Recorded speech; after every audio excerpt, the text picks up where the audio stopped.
Bueno, y anoche Mario Desbordes, Joaquín Lavín, Sebastián Sichel e Ignacio Briones tuvieron su último debate antes de las elecciones que van a definir al candidato único del sector. Temas como las violaciones a los derechos humanos en el contexto del estallido social, la situación de la Araucanía, marcaron algunas diferencias, pero queremos analizar este último debate de Chile. Vamos junto a Pamela Figueroa, quien es politóloga, investigadora del Observatorio Nueva Constitución de la Universidad de Santiago. Pamela, ¿cómo está? Muy buenos días.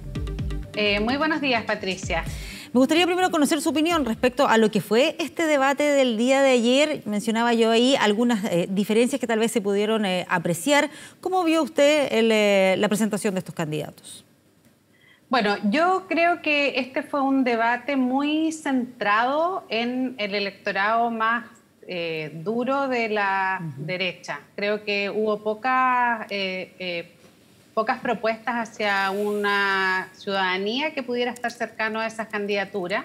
Entonces, las diferencias que hicieron los candidatos fue en esa lógica de poder disputar el electorado más tradicional de la derecha, y me parece que eso muestra que hay una cierta preocupación por la posible participación que exista en las primarias de este fin de semana. Me parece que lo que los candidatos quisieron hacer fue hablarle directamente al electorado que tradicionalmente vota por la derecha para convocarlos a votar, porque además creo que eso va a ser una de las grandes cosas por las cuales se va a medir sobre todo la primaria de la derecha este fin de semana, porque son 4 candidaturas, ¿ya? Hay una clara fragmentación, división de las distintas posturas.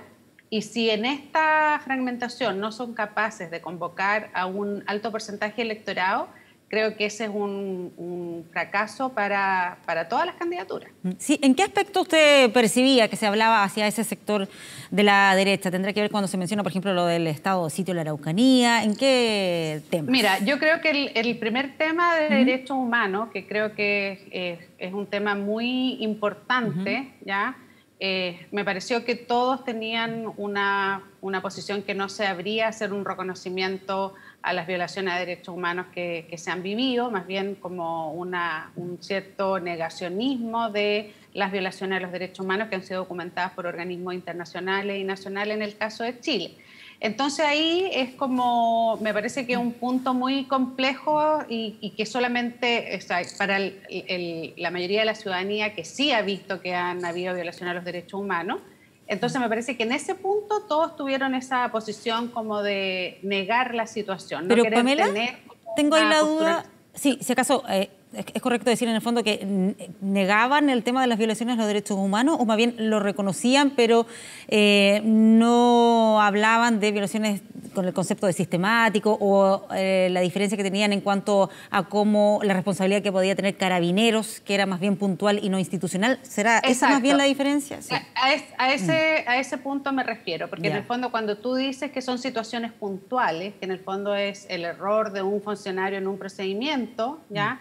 Eso de alguna manera es negar que hay una situación que es más abierta en relación a las violaciones a los derechos humanos que hubo durante el año 2019 y eso creo que es un tema que cruza mucho el debate nacional hoy día. Entonces ellos tomaron una posición muy concreta. De hecho, la mayoría cuando se les habló, por ejemplo, de la reparación, ya que es una conceptualización de derechos humanos que va más allá de lo netamente del ámbito de la justicia, del ámbito de los tribunales, sino que es una reparación más social e institucional con respecto a víctimas, la mayoría tuvo una posición como de decir, bueno, eso solamente lo tienen que ver los tribunales, ¿ya? Y me parece que un solo candidato, que fue Briones, abrió un poco más el tema, ¿ya? Entonces creo que eso me parece que es una posición muy...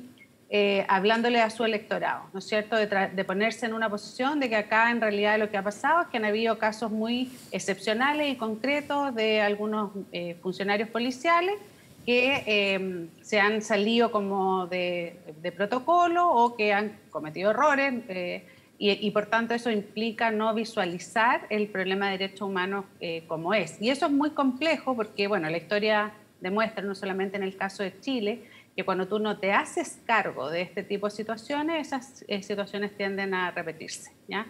Entonces, eso creo que también fue muy característico del debate de ayer, porque además todos tienen esa incomodidad de ser parte de un gobierno que tiene muy baja popularidad, ¿no es cierto? Y que uno de los temas que ha hecho que el gobierno pierda apoyo de la ciudadanía, que aumente la crítica de la oposición política y de los propios partidos miembros de la coalición de gobierno, ha tenido que ver con las posiciones frente a ese tema. Sí, se mantiene ahí la tónica que tal vez vimos en otros encuentros, en otros debates, de mantener esta distancia del actual gobierno, pese a ser del mismo color político, y no tener problemas en directamente criticarlos en algunas de las temáticas planteadas.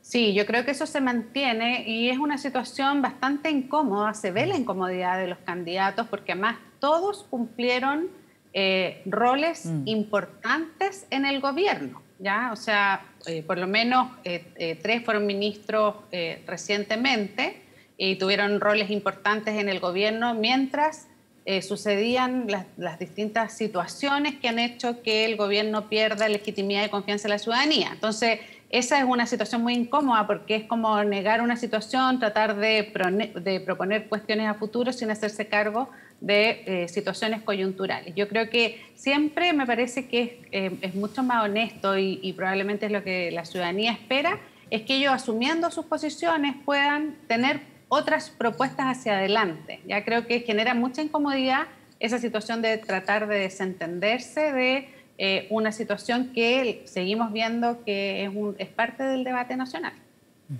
Ahora, ¿se puede establecer que hayan algunos aspectos en los cuales se hayan notado diferencias relevantes o más bien tienen posturas parejas en lo que se refiere por lo menos a las temáticas que conocimos el día de ayer? Mira, yo creo que en general tienen propuestas bastante parejas. Ya no creo que hubo una gran diferenciación, no creo que ellos intentaron además para subsanar situaciones de debates anteriores, tener menos como confrontación entre unos candidatos y otros, mostrarse un poco más propositivos que conflictivos entre sus propias posiciones. Y en muchas materias, como por ejemplo, porque me parece que fue muy interesante como las distintas preguntas que se le hicieron, porque los hicieron recurrir a temas que no son tradicionalmente temas de la derecha, como por ejemplo el tema género, el tema medio ambiente, y ahí me parece que también como que demostraron su poca apertura a los nuevos temas de la agenda pública, ya que son fundamentalmente los temas de género y medio ambiente. Con posiciones muy tradicionales, conservadoras, creo que ahí tampoco se diferenciaron, podría haber sido como un momento de diferenciación y creo que sí lo que ellos logran diferenciarse es como su aproximación, si es más práctica de las cosas que han hecho, mostrar un poco su experiencia en ciertas temáticas. Y me parece que eso podría ser como una diferenciación más de estilo que de fondo. Ya. Ahora, usted mencionaba la preocupación que puede existir por la participación el día domingo en estas primarias.